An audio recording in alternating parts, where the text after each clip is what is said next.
Chers téléspectateurs de KAI TV, nous vous disons merci d'être toujours nombreux à nous suivre sur les réseaux sociaux. Aujourd'hui, sur le plateau de KAI TV, nous avons une femme leader qui vient pour nous parler de ces différentes activités et l'organisation dans laquelle elle travaille. Elle va nous expliquer un peu. Mais tout d'abord, nous allons la demander de se présenter. Bonsoir.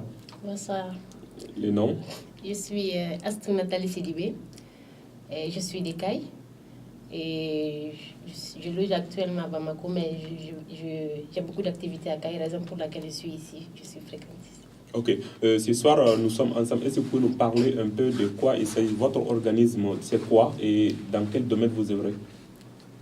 Moi, j'ai beaucoup de casquettes en réalité. Alors, aujourd'hui, on va parler des cartographies numériques. Et je suis d'ailleurs formatrice en cartographie numérique. Et je suis directrice générale de Datatix, qui est une agence de consultation en cartographie numérique et système d'information géographique. Et donc, OpenStreetMap, c'est un projet de cartographie numérique collaboratif. C'est un projet international qui a été créé en fait en 2004.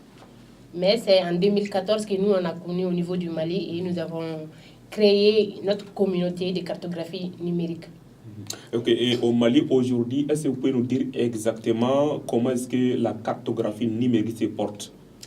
Et ça se porte très bien, parce que nous faisons la promotion de ces projets internationaux depuis 2015 et nous avons eu à développer des partenariats avec des universités et des ONG nationales et internationales qui travaillent beaucoup avec nos données. Aujourd'hui, quand on dit cartographie numérique, pour nous les autres qui ne maîtrisent vraiment pas ce domaine, on se pose pas mal de questions. Ça veut dire quoi au concret, la cartographie numérique? Tout d'abord, la cartographie, je dirais que c'est la création des moyens d'orientation pour les populations dans une zone donnée.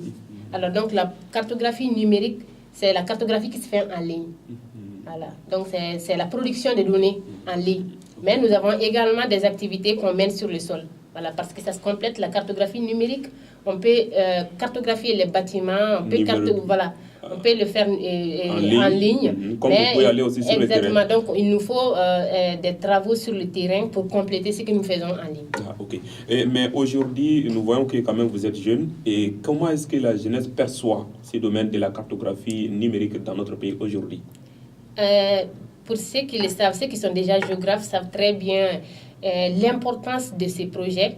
D'ailleurs, ils sont nombreux à nous appeler tous les jours pour qu'on puisse planifier des ateliers à leur endroit. Parce qu'au Mali, les données, partout dans le monde, les données géographiques, ça coûte très très cher. Les données, d'abord, elles ne sont pas libres du tout parce que nous savons que l'information, les données, c'est les pouvoirs, donc personne ne veut les partager. Donc le fait que nous, ces projets de cartographie numérique collaboratifs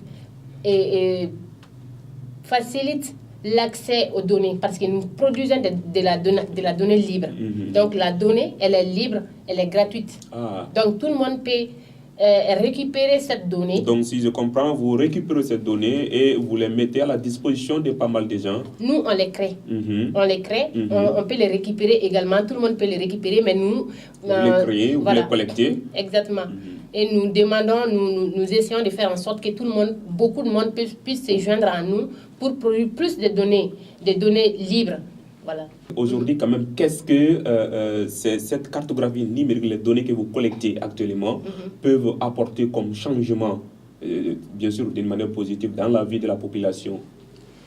D'abord, dès que vous mettez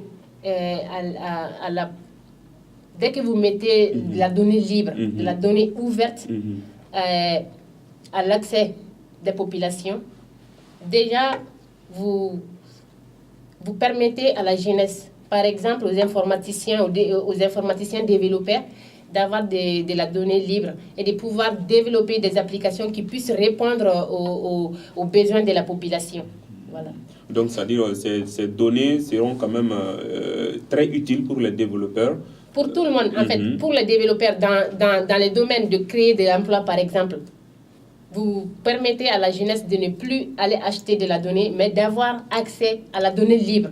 Voilà, ils ne vont plus aller acheter de la donnée, mais ils ont déjà la donnée qui est là. Donc, ils peuvent déjà utiliser ces données, mais on fait en sorte qu'ils puissent apporter aussi leur petite contribution. Voilà. Aujourd'hui, nous voyons quand même que c'est pas un travail aussi aisé, facile à faire. N'est-ce pas, après les études, les prises de contact, les voyages, il y a eu vraiment des difficultés certainement. Et si vous pouvez nous en parler un peu des difficultés que vous rencontrez dans ce travail? Les difficultés sont nombreuses parce que quand on parle de numérique déjà, il y a l'accès à l'Internet. Et vous savez tout comme moi qu'au Mali ici, l'accès à l'Internet d'abord, c'est très difficile. L'Internet coûte très cher. Souvent, je me permets même de dire aux gens que l'Internet, c'est plus cher que la nourriture. Voilà. Donc, non seulement l'accès à l'Internet est difficile, est cher, mais la qualité de l'Internet aussi, la qualité de la connexion Internet est très mauvaise. Donc nous, en tant que cartographes numériques, en tant que les personnes qui font de la promotion de la cartographie numérique, nous avons comme premier défi, comme première difficulté, l'accès à la bonne connexion Internet. En dehors de ça, nous avons également des difficultés comme c'est pas facile d'amener les gens, d'engager les jeunes surtout dans les volontariats. Donc j'ai même oublié de vous dire que le projet c'est volontaire également. C'est basé sur les volontariats. En fait, on ne vous paye pas pour ce que vous faites. Voilà, on ne vous paye pas pour produire de la donnée. On ne vous paye pas pour produire de la donnée.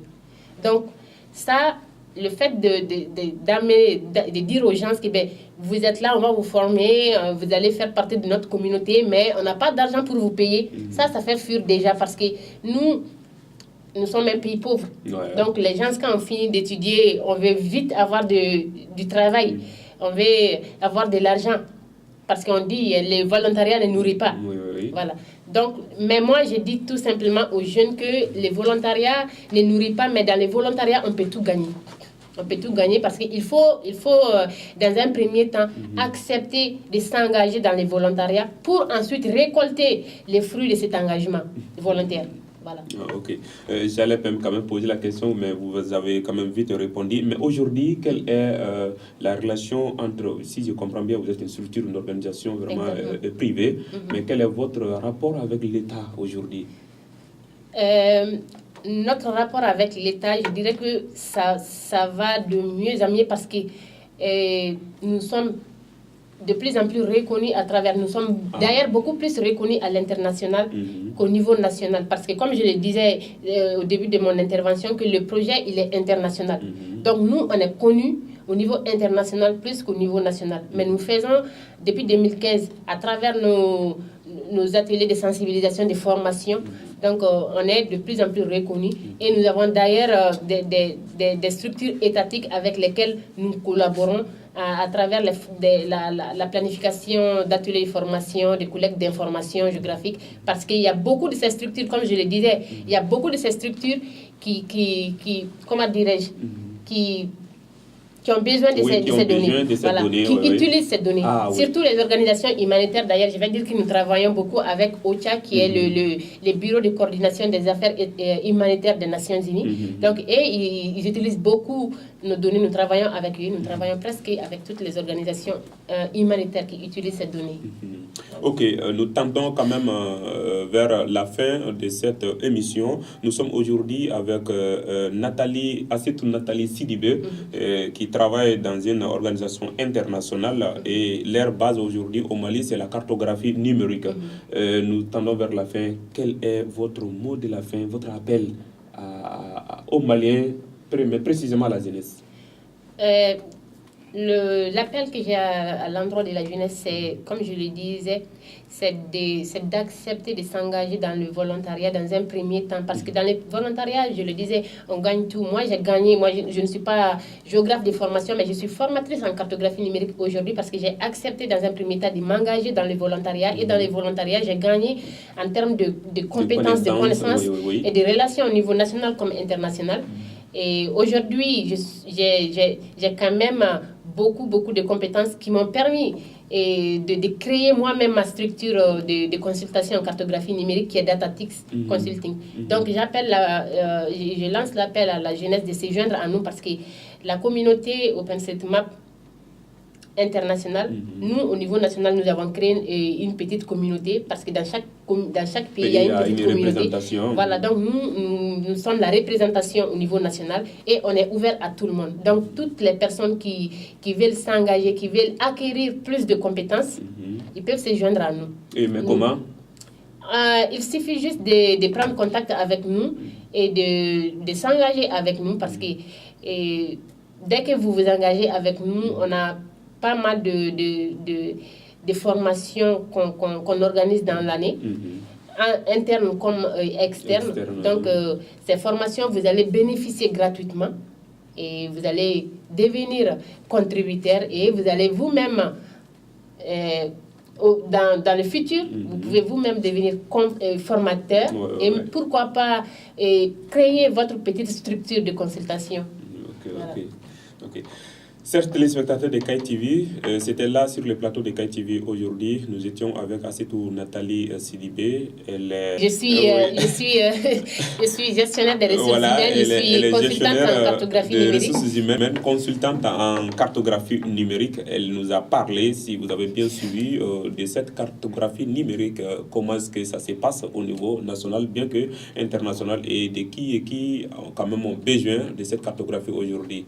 Un appel à l'endroit de la jeunesse, s'adhérer afin que nous puissions ensemble acquérir tout, premièrement d'abord la connaissance et après le reste suivra. Nous disons merci à Nathalie Sidibé d'avoir passé sur le plateau de Kai TV et nous vous remercions pour votre aimable attention. À très bientôt sur le plateau de Kai TV. Au revoir.